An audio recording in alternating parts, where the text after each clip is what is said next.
Shout out to all my conscious writers out there. It's your boy Ian, aka the Ronin English teacher, aka a friend who will always be here to talk to you about great ideas and books.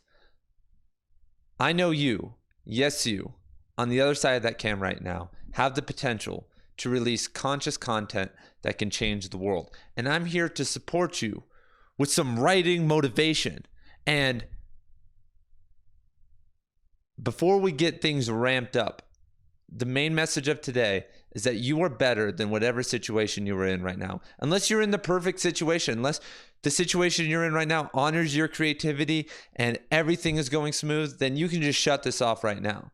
But if you aren't, if that's not your situation, you have to start telling yourself that you are better than whatever situation you're in.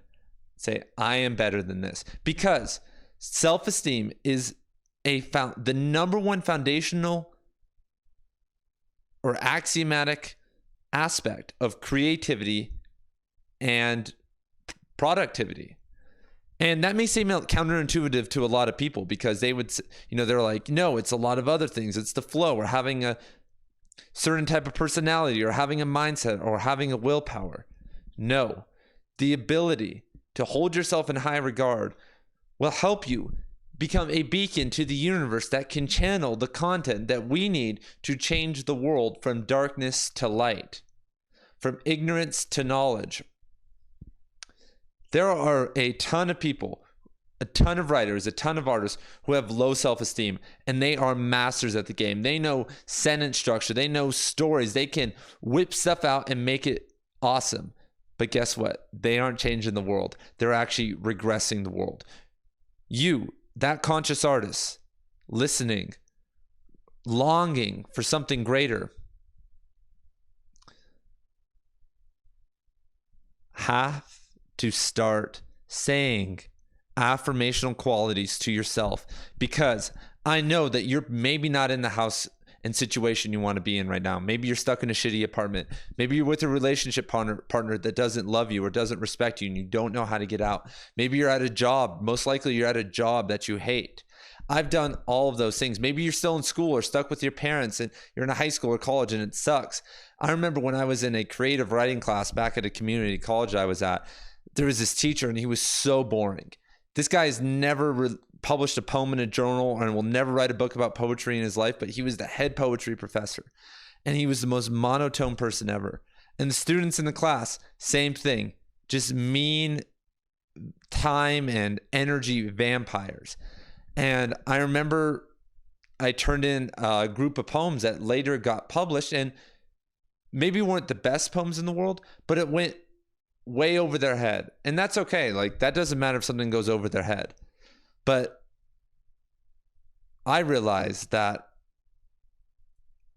I was getting drugged down and I had to keep telling myself and go in there with the mentality, man. You have to go in these situations with the warrior mentality, the samurai mentality. It's time to build this up. You have to go in there like a dog going into a dogfight because they are trying to bring you down and you have to hold that energy up. And sometimes just trying to imagine yourself as a rainbow ball of light and using new age techniques to hold your vibe and wearing your quartz crystals, that may not cut it all the time. Sometimes you have to go in there strong to push back everything because what they are feeding you is bullshit. If you're in a bad living situation, that is programming your subconscious every day that you aren't good enough. If you are in a stuck with people, friends, relationship partners, parents, family that you don't like, that's priming you to think that I am unworthy. I'm not social enough to find new people. I don't have the courage to leave these people behind. And that's okay. But step number one is accepting that and telling yourself that you are better than that, accepting that you have a creative potential that is better. And if you can tap into that energy, I swear to higher consciousness that you are going to escape that situation and fall into something more aligned. But it starts there. You are a creator. Having kids too early, taking a mortgage out too early, taking out student loans, being in debt, car payments, glam, fashion, even being in relationships, pets, all these things come second, because first you have a gift. And if you are tapping into that gift, all these other people, all these other things are going to try to tear down that gift, because they could be jealous, or they just could be living the way that they lived as traumatized individuals. People like to say like, oh, they're just jealous.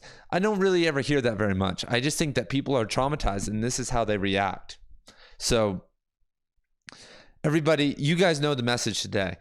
Brian Tracy, this is something I've been doing lately. I don't know how I feel about it, but he recommends saying, and he also says that the key to organization, creativity, and productivity, first, number one, is self-esteem.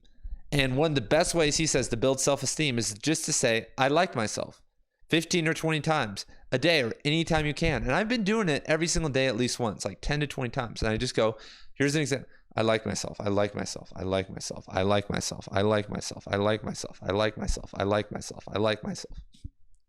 So on and so forth, because in this world, the greatest conspiracy of all isn't 9/11. It isn't anything about the government. It is that every single day we go out in the world and all we're told is consume, consume, consume. You're not good enough. You need to be more fit, more smart, have more money. You don't have this good car. You don't have the job you want. Everything is negative. But how many times are you told, when I'm telling you right now, that you are creative, lovable, beautiful, light ball that can change the world and also change your community, find love, experience life. You can do all of these things, and the world is not giving you that message. So you have to fight back against it. And a lot of people think they can just do it in their head. Like, I'm just doing it in my head. No, that's been proven wrong. It's called the priming effect. You have to prime the other way, and priming sometimes needs to happen in physical reality. Sometimes you need quotes on the wall or other things. Why do you think people do that? Why do you think some of the greatest athletes in the world, like Matt Fraser, 5-time CrossFit world champion, games champion, has motivational stuff all over his wall, even so much that he sells it now? It's because he knows the power of affirmation and putting yourself on a higher purpose. If you start telling yourself that you like yourself and that you are doing something greater than just self-absorbed search for money, then you will do great things. Let me know about this journey. Let me know what you guys think of this video.